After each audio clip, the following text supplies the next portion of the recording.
안녕하세요. 여러분의 재간둥이 톰보이입니다. 이번에 멸망편으로 여러분에게 찾아왔는데요. 이 멸망의 뜻은 망하여 없어지는 것입니다. 멸망, 낯선 단어일 수 있습니다. 사람들이 너무 힘들 때는 절망적이라는 표현도 하게 되죠. 모든 희망을 끊어버린다는 절망적인 일을 겪어보신 적 있을까요? 각자 절망이나 멸망적이라는 것을 느끼는 상황들은 다 다르겠지만 이렇게 멸망의 뜻대로 망하여 없어진다면 너무 허무하고 힘든 상황일 것 같네요. 오늘의 주인공 고라의 멸망 사건을 통해 저희는 멸망당하지 않기 위해 대비하는 시간을 가져보도록 해요. 고라라는 이름은 매우 생소한데요. 심지어 이 이름의 뜻이 뭔지도 감이 잘 오지 않아요. 그래서 먼저 그 이름의 뜻을 설명해 드릴게요.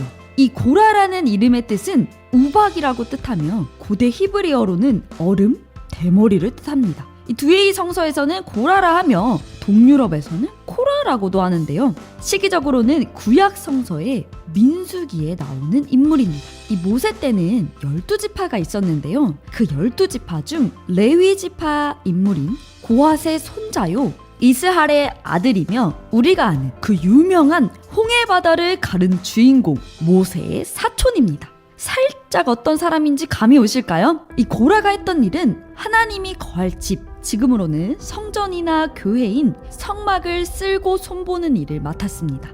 모세의 권위에 반역했다가 그들의 무리와 함께 멸망당한 인물이죠. 이 고라는 같은 레위 지파인데도 아론의 자손들만 제사장이 세습되는 데에 시기하고 질투하던 중 모세에게 도전하여 정권을 잡으려고 하였습니다. 그러나 모세에게 권위를 준 하나님에게 대한 반역이었기 때문에 하나님의 진노를 사서 땅이 입을 열어 그 무리를 삼키우는 놀라운 심판을 받았습니다. 민수기 16장 32절을 보면 땅이 그 입을 열어 그들과 그 가족과 고라에게 속한 모든 사람과 그 물건을 삼키매. 와, 너무 놀라운 심판인데요. 하나님이 준 자신의 신분과 지위에 감사하지 않고 백성들을 잘못 선동한 불순종자입니다. 민수기를 살펴보면 이 고라의 지지자가 많았다고 하는데요. 르우벤 지파의 다단과 아비람, 온도 고라를 지지했고 그의 무리가 자신을 포함해 250명이나 되었다고 하네요. 이 반역의 무리는 모세에게 이렇게 항의했습니다. 당신들은 분에 넘치는 일을 하고 있어. 온 회중 각자가 다 거룩하고 그들 가운데 주님께서 계시는데 어찌하여 당신들만 주님의 회중 위에 군림하려 하오? 라며 대들었습니다.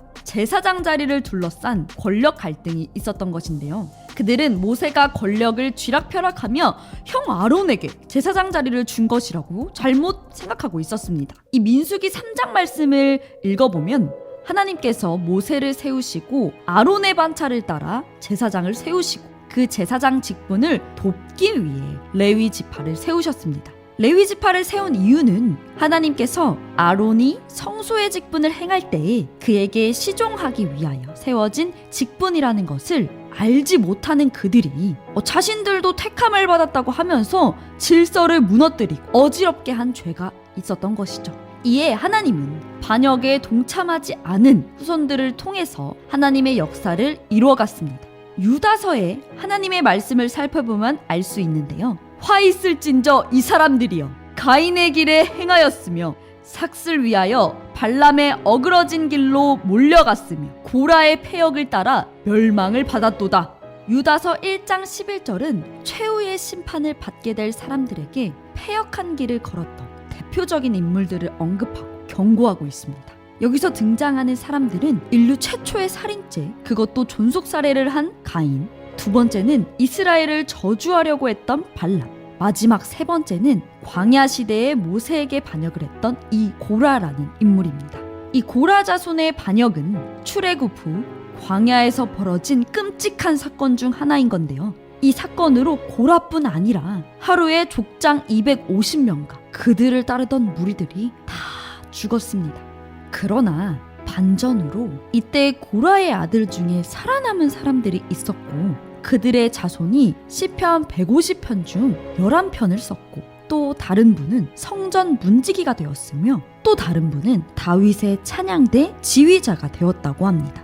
이 반전을 통해 우리가 알 수 있는 부분은 이 구원과 멸망이 동시에 일어난다는 것입니다. 상황은 동일하게 누구에게든 벌어지지만 나의 선택에 따라서 구원, 멸망이라는 결과가 확연하게 달라지는 것이죠. 부모님이나 내가 소중하게 생각하는 사람이 어떤 사람이건 어떤 성향이건 어떤 행동을 했더라도 중요한 건 그들이 아니라 나의 생각과 선택, 나의 행동이라는 것입니다. 남들이 하나님께 잘못을 했더라도 내가 하나님을 경외하는 마음이 있었다면 성경의 예언서인 요한계시록을 통해 성경에서는 다시 한번 이 구원과 이 멸망이 우리에게 찾아온다고 하는데요.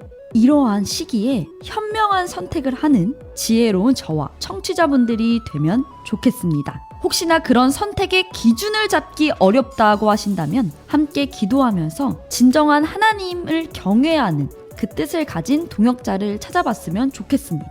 네, 이렇게 성경 속 무리의 죽음과 멸망 사건인 고라에 대한 리뷰를 마치도록 하겠습니다. 지금까지 바이블 리뷰어 멸망편의 톰보이였습니다. 들어주신 하늘파 청취자분들 너무 감사합니다.